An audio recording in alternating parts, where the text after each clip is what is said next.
በጾመ ፍልሰታ በማወቅም ይሁን ባለማወቅ የምንሰራቸውን 5 ስህተቶች በዚህ ቪዲዮ እነግራችኋለሁ። እንኳን ለጾመ ፍልሰታ በሰላም በጤና አደረሳችሁ። ዘፈን ስሰማው የሆነ የቤተክርስቲያን ቃና አለው።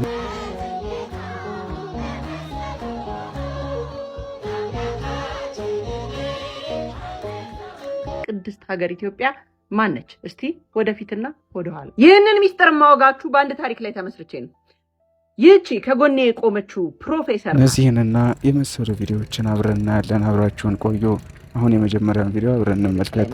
እነሆ ከባድ ሚስጥር ላወጣ ነው። ጥንታዊ ኢትዮጵያውያን እናትና አባቶች ሊያስረክቡን የፈለጉት ኢትዮጵያ መንፈሳዊ ናት፣ ስጋዊ አይደለችም። ልድገመው። ጥንታዊ ኢትዮጵያውያን እናትና አባቶች ሊያስረክቡን የፈለጓት ኢትዮጵያ መንፈሳዊ ናት፣ ስጋዊ አይደለችም።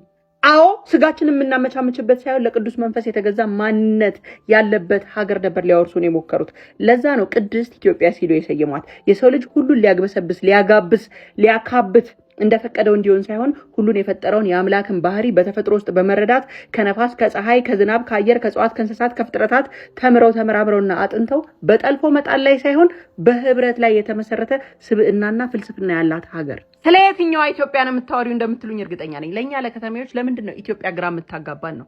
የወላጆቻችን ትርክትና እሴት ሌላ፣ ማንነት ሌላ፣ የተከበረ የተቀደሰ የተለካ፣ የኛ የተማርነው ሌላ፣ ስለ ቁጠባ፣ ስለ ሀብት፣ ስለ ንግድ ሌላ፣ እየኖርን ያለነው መንገድ ሌላ፣ ዓለም እየኖረበት ያለበት መንገድ ደግሞ ሌላ። ነገር ግን ከዘመን አቆጣጠሯ እስከ ቋንቋ እስከ ፊደሏ እስከ ህይወት መርዋ ይህቺ የተቀደሰች ሀገር ቅድስት ሀገር ኢትዮጵያ ማነች? እስቲ ወደፊትና ወደኋላ ይህንን ሚስጥር ማወጋችሁ በአንድ ታሪክ ላይ ተመስርቼ ነው። ይህቺ ከጎኔ የቆመችው ፕሮፌሰር ናት። ይህቺ ፕሮፌሰር አንድ ቃልን ትለኛለች። እኔ የኢትዮጵያ ኦርቶዶክስ ቤተክርስቲያንን አልወዳትም ማለችኝ። ቱ ቢ ኦነስት I do not like Ethiopian. ታዲያ በባንዲራዬ ቀለም የለየችኝ ፕሮፌሰር ለምን እንደጠላችኝ ልነግራችሁ ነው። አማኝ የበዛባት ሀገር ለማንም አትመችም ላማኙ ካልሆነ በቀር። እንዴት? እውነተኛ አማኝ ከበዛ ሁለት አካላት አይጠቀሙም፣ መንግስትና ባለሀብት። እንዴት? ሃይማኖት ያለባት አላልኩም፣ የአማኞች ብዛት፣ እውነተኛ አማኞች ብዛት ያለባት ሀገር ኢኮኖሚውን አትጠቅምም። አማኝ በዝቶ አጽዋማት ከተከበረ ሰርጉ፣ ልደቱ፣ ድግሱ፣ ፎቶ፣ ቪዲዮ፣ ኬኩ፣ የማሽን ግብአቱ፣ ኢቬንት ኦርጋናይዘሩ ከዘይቱ ጀምሮ እስከ ዲኮሩ፣ እስከ ሙሽራው ሱፉ፣ እስከ ቀሚሱ ሁሉም ነገር ይቀዘቅዛል። ስለዚህ ለማን አይመችም? ለግብር ስብሰባና ለአምራች ኃይሉ አይመችም። ይሄን ብላና የናት ብላ ደግሞ ሃይማኖቱ ይከለክላል። ታዲያ ይሄ ለአምራች ኃይሉ ችግር ነው። አሳማውን፣ ፈረሱን፣ አህያውን፣ ጊንጡን፣ እባቡን አልበላም ይላል፣ ሃይማኖቱ ይከለክላል። ሸኮና ክፍት፣ ሸኮና ድፍን። ስለዚህ ይህ ለማን አይመችም? ለአምራች ኃይሉና ትርፍ ለማግኘት ግብር ለማግኘት ለሚፈልገው አካል አይመችም። እንቀጥል ደግሞ ለኪራይና ለንግድ። የቤቱ ባለቤት አማኝ ከሆነ ለባር፣ ለቁማር ቤት፣ ለዝሙት አላከራይም ይላል።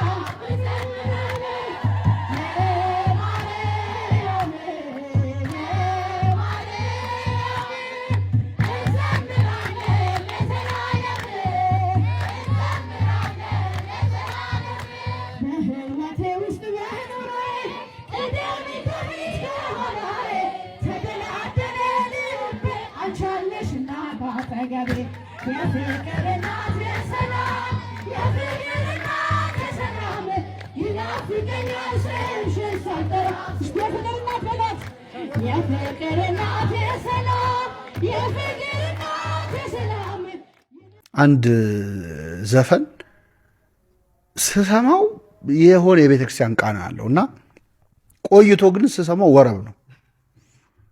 እውነቴን እኮ ነው የምነግርህ፣ ወረብ ነው።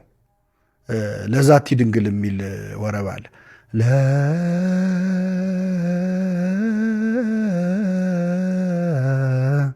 ለዛቲ ድንግል የሚል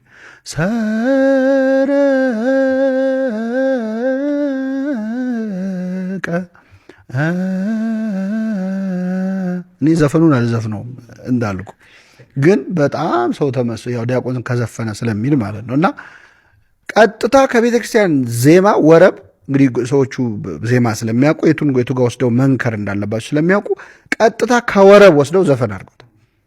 እና ግጥሞችማ የኢትዮጵያ ቤተክርስቲያን ባትኖር ሊታወቁ የማይችሉ ሰዎች ብለዋል አገሪቱ ውስጥ። እና እነሱ እንዲያደርጉን ወሰዱብን ከማለት እኛ በትክክል ኤክስፕሎይት አድርገን የቤተክርስቲያኒቱን የዜማ ሀብት እስከ ጥግ ተጠቅመንበታል ወይ? እስከ ጥጉ ቀርቶ ቢያንስ ክብሩን ማወቅም አንድ ነገር ነውና በዚህ አይን ቢታይ ጥሩ ነው። የሙዚቃ ሰዎች የተጠቀሙትን ያህል የኢትዮጵያን ቤተክርስቲያን ዜማ ዘማሪያን አልተጠቀሙበትም። ለዛ ነው መዝሙራችን የቤተክርስቲያን የማይመስለው እና ያሬዳዊ ዘፈን ኖሮ ያሬዳዊ መዝሙር አጣን ማለት ነው። በጾመ ፍልሰታ በማወቅም ይሁን ባለማወቅ የምንሰራቸውን 5 ስህተቶች በዚህ ቪዲዮ እነግራችኋለሁ።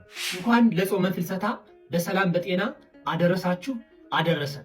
ጾመ ፍልሰታ የእመቤታችን የቅድስት ድንግል ማርያም ዕረፍቷን፣ ትንሣኤዋን፣ ዕርገቷን እያሰብ ለሐዋርያት የተገለጠች ለእኛም እንድትገለጥልን ሰማያዊ ሀብትን ገንዘብ እንድናደርግ ከአምላካችን ጋር አንድ ለመሆን ብዙ መንፈሳዊ ስራዎችን የምናከናውንባት እጅግ ድንቅ የሆነች ጾም ናት። ሆኖም ግን በዚች የበረከት ጾም እነዚህን 5 ነገሮች በስህተት እንፈጽማለን። አንደኛው የጾሙን መንፈሳዊ ዓላማ ስጋዊ በሚመስል ነገር መረዳት። ህሊናችንን ሰብስበን ከስጋዊ ነገር ርቀን በጽሞና ሁነን እግዚአብሔርን መለመን እንደሚገባን ብዙዎቻችን እንረሳዋለን። ይቺ ጾም ከምግብ የምንከለከልባት ብቻ ሳይሆን እግዚአብሔርን የምናመሰግንባት፣ ወደ እግዚአብሔር የምንቀርብባት፣ ራሳችንን የምንመለከትባት እጅግ ድንቅ የሆነች ጾም መሆኗን እንረሳለን። ዓይናችንን ክፉ ከማየት፣ ጆሮአችንን ክፉ ከመስማት፣ በአንደበታችንም ክፉ ከመናገር ተከልክለን ጾሙን በፍቅር ልንጾመው ይገባል። ሁለተኛ ያለ ካህን ፍቃድ በራስ ፍላጎትና ስሜት ብቻ ሱባኤ መግባት። የነፍስ አባታቸውን ሳያማክሩ ያላቸውን መንፈሳዊ ብስለት ሳይመዝኑ በራሳቸው ውሳኔ ብቻ ከአቅማቸው በላይ የሚጾሙ ሱባኤ የሚገቡ ብዙ ምዕመናን አሉ። ያለ አበ ነፍስ ቡራኬና ምክር የሚደረግ ሱባኤ ጾም እንዲሁም መንፈሳዊ ተጋድሎ ለትዕቢትና ለተስፋ መቁረጥ ይዳርገናል። ሶስተኛው የምንረሳውና በስህተት የምናደርገው ነገር የቅዱስ ቁርባንንና የንስሐ ሕይወትን መተው።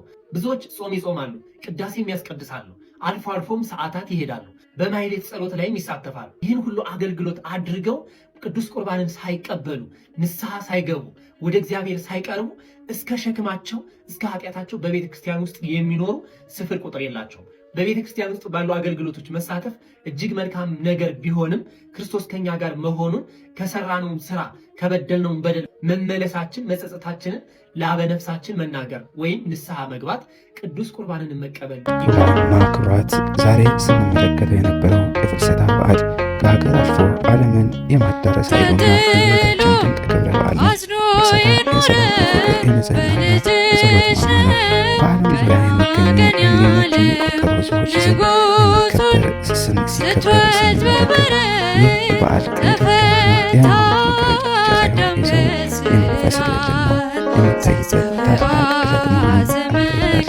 ታዲያ ይህንን ያህል ትልቅ ክብርና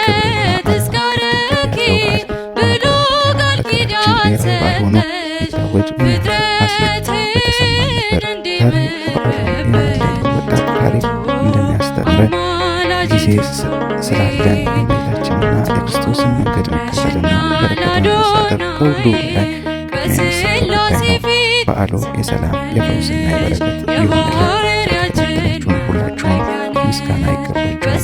ቻናላችንን ሰብስክራይብ ያድርጉ። ቤተሰብ ሆኖ መልካም በዓል። ሰብስክራይብ ያድርጉ።